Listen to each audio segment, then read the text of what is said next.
అందరికీ wishing everybody a very happy women's day.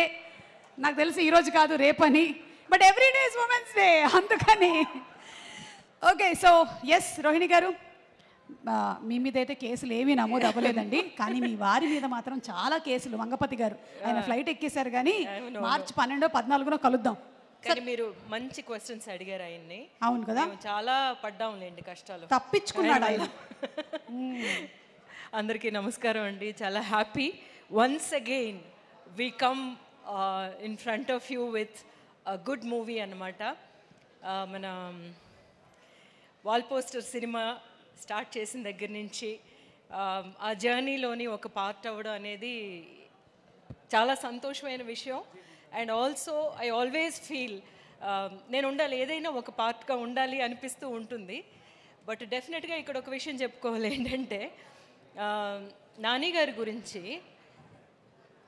తను ఒక పని చేశారు అంటే, తను ఏదైనా ఒక ఫిల్మ్ సెలెక్ట్ చేశారంటే అందరికీ ఒక నమ్మకం ఉంటుంది అన్నమాట. ఆ నమ్మకం ఏంటంటే, మీ అందరి మీద ఉన్న మర్యాద, ప్రేక్షకుల మీద ఉన్న మర్యాద, మీ టైం మాకు ఇస్తున్నారు. మీరు సినిమా థియేటర్కి వచ్చి మా సినిమా చూడడానికి అట్లీస్ట్ ఒక 3-4 గంటలు మాకు ఇస్తున్నారు. ఆ టైంని, ఎంత ప్రెషియస్ టైంని మీకు ఎంటర్టైన్ చేయడానికి, అది విలువైన టైంగా మార్చడానికి ఆయన ఎప్పుడు అంత బాగా కృషి చేస్తారనమాట. అది ఆయన యాక్ట్ చేసే పిక్చర్లు కానీ, లేకపోతే ఆయన అసోసియేట్ అయిన ఏమైనా సరే, ఏ ప్రోగ్రామ్స్ అయినా సరే, దాని తర్వాత వస్తే తను నిర్మించే సినిమాల్లోనూ కూడా అలాగే ఉంటుంది అనేది. డెఫినెట్గా మీరు మా కోసం ఒక 4 గంటలు స్పెండ్ చేసి థియేటర్కి వచ్చారంటే we will not disappoint you అనేదన్నమాట తన మీద అందరికీ ఏర్పరచుకున్న ఒక నమ్మకం. అలాగే అందులోని నెక్స్ట్ చాప్టర్గా ఈ కోర్టు వస్తుంది. సో ఈ కోర్టు దగ్గరికి వచ్చామంటే, ఇట్లాంటి ఒక సబ్జెక్టు అనేసి చాలా సీరియస్ కాబోలు అది ఇది అని చెప్పేసి అనుకుంటారేమో. కాదు, యాక్చువల్గా ఇట్స్ ఎ గుడ్ మూవీ అన్నమాట. ఒక మూవీ మనల్ని ఏం చేస్తుంది, మనల్ని ఎంగేజ్ చేస్తుంది. ఫస్ట్ నుంచి చూడడం స్టార్ట్ చేసిన దగ్గర నుంచి నెక్స్ట్ ఏంటి జరుగుతుంది, ఎందుకు ఇలా జరిగింది, వీళ్ళు ఏం చేశారో, అలాంటి ఒక స్క్రీన్ ప్లే ఈ పిక్చర్కి ఉండడం అన్నమాట. The best quality of Jagadish screen play. అది వినగానే నాకు అనిపించింది డెఫినెట్గా ఈ పిక్చర్ బాగా హిట్ అవుతుంది. So another blockbuster to us in that way.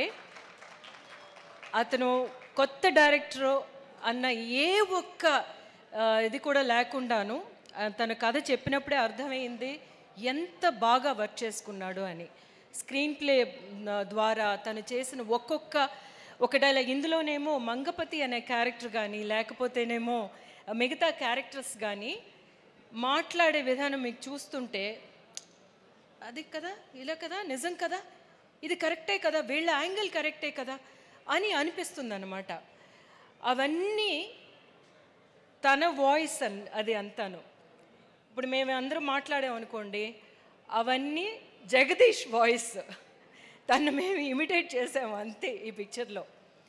Specially Mangapathi గారి క్యారెక్టర్ అలా చూసుకుంటే. So I saw that one director with so much of conviction, so much of clarity. ఒక్క షాట్ కూడా ఎక్స్ట్రా తీయలేదు, ఒక్క షాట్ కూడా ఎక్స్ట్రా అవసరం రాలేదన్నమాట. అలాంటి ఒక డైరెక్టర్ని సపోర్ట్ చేయడం, అది లాస్ట్ వరకు తీసుకురావడానికి ఎంత మంచి అంత మంచి ఒక డైరెక్టర్, ఒక మంచి కథని తీసుకురావాలి అన్న ఒక ఉత్సాహం ఉంటే తప్ప తీసుకురాలేరు. So I'm so happy to be this Seetharatnam.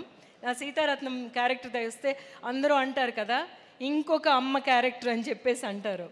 కాదు, ప్రతి అమ్మ క్యారెక్టర్ నాది చూసుకుంటే ఆ అమ్మ చాలా ప్రత్యేకమైన అమ్మే, డెఫినెట్గా కదా.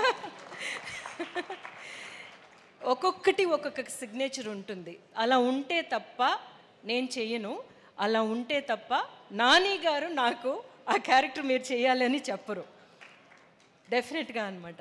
సో అలా చూసుకుంటే సీతారత్నం అనే క్యారెక్టర్ నాకు 1-2 సీన్స్లో అయితే నేనే కొంచెం నేను చాలా వర్క్ చేయాల్సి వచ్చిందనమాట. అందులోనేమో డైలాగ్స్ ఉండవు. డైలాగ్ ఉండే సీన్స్ ఆఫ్ కోర్స్ మనం ఆర్టిస్టులుగా చాలా ఈజీ అది చేసేయడం. కానీ డైలాగులు లేకుండా కొన్ని విషయాల్ని మనమేమో ప్రేక్షకులకి we have to make them understand అనమాట, make them realise the inner journey. So దానికేమో కొన్ని అట్లాంటివి దొరకాలని ఎదురు చూస్తూ ఉంటాము యాజ్ అన్ యాక్టర్.